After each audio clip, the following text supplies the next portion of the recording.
بسم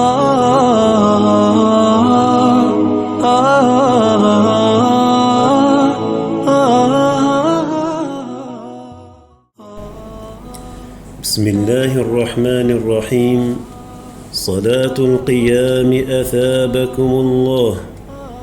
كل بيت يسعى للشرف والسؤدد، وشرف الدنيا ليس له في ميزان الله من خلاق، إنما الشرف الحقيقي الذي يتحلى به البيت المسلم وهو قيام الليل.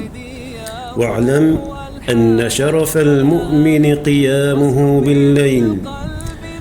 فاز من قام الليالي بصلاة الخاشعين.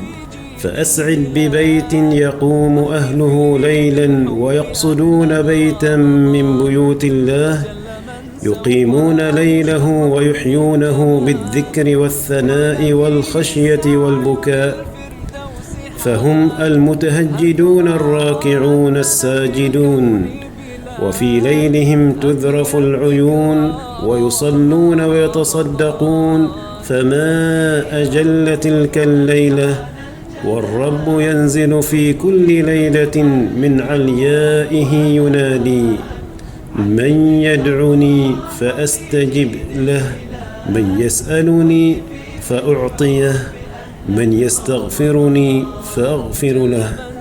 فكأني بهم وقد عادوا إلى بيوتهم وقد غفرت ذنوبهم وانشرحت صدورهم، عادوا ووجوههم كفلقة قمر قد سطع في ليلة ظلماء. كل ذلك امتثالا وحبا لنبيهم صلى الله عليه وسلم. من قام رمضان إيمانا واحتسابا غفر له ما تقدم من ذنبه. السعي للفردوس حان، هل ترى أذن في الكون بلال، أم هي الذكرى